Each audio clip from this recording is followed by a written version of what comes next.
5 pemain timnas U23 Indonesia selalu jadi andalan Shin Tae-yong, 2 pemain baru sukses curi perhatian.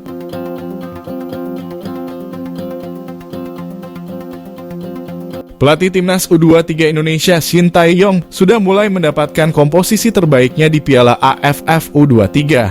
Seperti diketahui, skuad Garuda Muda turun dengan kekuatan 21 pemain untuk turnamen tersebut. Rotasi terus dilakukan pada 2 pertandingan babak penyisihan grup B.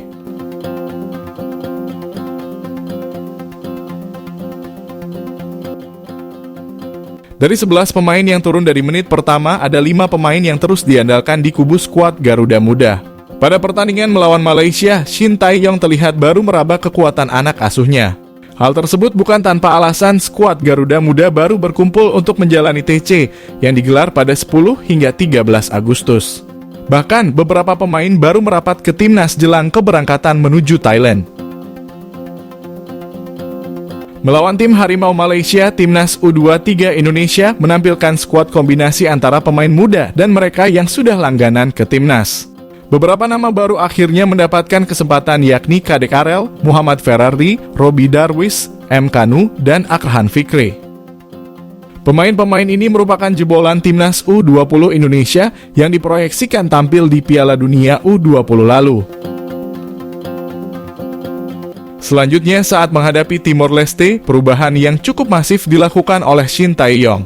4 pemain yakni Robi Darwis, Irfan Jauhari, Muhammad Ferrari, dan Kanu Helmiawan harus memulai laga dari bangku cadangan.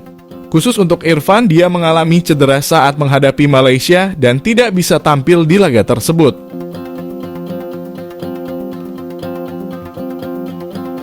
Dengan kekuatan 20 pemain, ada 4 nama baru yang masuk dari menit awal, yakni Alfeandra Dewangga, Rifki Dwi, Abdul Rahman, dan Kelis Troyer.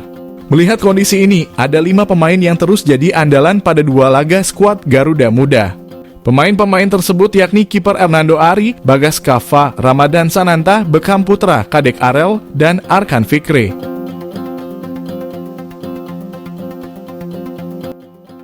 Mereka berpeluang besar akan kembali tampil sejak menit awal pada laga semifinal melawan Thailand yang digelar pada 24 Agustus.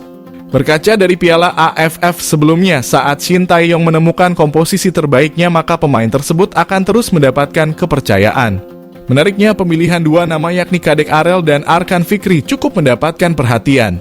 Saat ini Kadek dan Arkan masih berusia 18 tahun dan kemungkinan besar akan kembali dibawa di kualifikasi Piala Asia U23 mendatang. Apalagi Piala AFF U23 akan jadi ajang untuk mencoba pemain-pemain baru yang akan dibawa ke turnamen tersebut. Selain itu, saat di klub Kadek dan Arkan mendapatkan menit bermain yang cukup. Timnas U23 Indonesia punya 1 keuntungan jelang jumpa Thailand di semifinal Piala AFF U23 2023. Timnas U23 Indonesia memiliki keuntungan jelang lakoni babak semifinal Piala AFF U23 lawan Thailand. Seperti yang diketahui, Timnas U23 Indonesia sudah dipastikan bakal berjumpa dengan Thailand pada laga semifinal. Thailand lolos dengan status juara grup A. Sementara Garuda Muda lolos sebagai runner-up grup terbaik. Nasib kedua tim jauh berbanding terbalik. Thailand sebagai tuan rumah sukses mengamankan tiket ke semifinal dengan poin sempurna atau 9 poin usai menang dalam 3 pertandingan. Sementara Timnas U23 Indonesia sendiri setelah mengantongi 1 kemenangan dan 1 kekalahan di grup B, harus menanti hasil fase grup hingga hari terakhir untuk menanti kepastian lolos ke semifinal.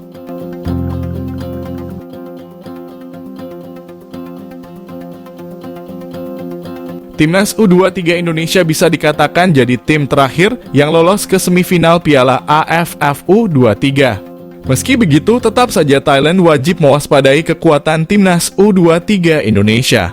Skuad asuhan Shin Tae-yong tersebut bisa dikatakan memiliki keuntungan tersendiri dibandingkan tim tuan rumah. Tim Merah Putih memainkan 1 pertandingan lebih sedikit dari tuan rumah. Selain itu, Timnas U23 Indonesia juga memiliki waktu istirahat lebih panjang dari lawannya. Seperti yang diketahui, Garuda Muda baru mengakhiri fase grup pada 20 Agustus 2023. Saat itu, Timnas U23 Indonesia sukses menang 1-0 atas Timor Leste. Ramadan Sananta jadi satu-satunya pembeda pada laga tersebut. Sementara Thailand baru mengakhiri pertandingan di fase grup pada 21 Agustus 2023. Saat itu Thailand sukses mengantongi kemenangan 2-0 atas Kamboja. Kemenangan tersebut sekaligus memastikan status juara grup untuk Thailand. Dengan demikian, timnas U23 Indonesia punya waktu istirahat sehari lebih panjang dari Thailand. Garuda Muda memiliki 4 hari waktu istirahat usai melakoni 2 pertandingan. Sementara Thailand hanya memiliki waktu 3 hari istirahat usai melakoni 3 laga fase grup. Meski begitu, timnas U23 Indonesia tetap tak boleh lengah sedikit pun dari Thailand. Bisa dipastikan Thailand bakal didukung oleh ribuan suporternya saat tampil di kandang sendiri. Timnas U23 Indonesia wajib siap mental untuk bisa menang di markas Thailand.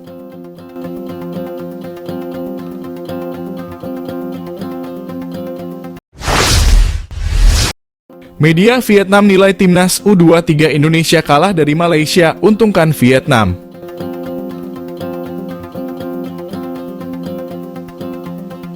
Kekalahan timnas U23 Indonesia dari Malaysia dinilai menguntungkan Vietnam. Sebagai informasi, duel timnas U23 Indonesia versus Malaysia terjadi pada Jumat 18 Agustus 2023. Pada kesempatan tersebut, skuad Garuda Muda harus menyerah dengan skor 1-2. Hasil ini dinilai menguntungkan timnas U23 Vietnam. Pasalnya, timnas U23 Vietnam berpeluang besar bertemu Malaysia di semifinal. Media Vietnam Tet Hau 247 menyebut bahwa Malaysia bukan lawan yang terlalu sulit. Oleh sebab itu, peluang Vietnam melaju ke babak final pun semakin besar. Sementara itu, pertemuan timnas U23 Vietnam dan Malaysia pada babak semifinal sendiri belum bisa dipastikan. Bila kedua tim sukses memuncaki klasemen grup masing-masing, barulah timnas U23 Vietnam bakal bertemu Malaysia di babak semifinal Piala AFF U23 2023.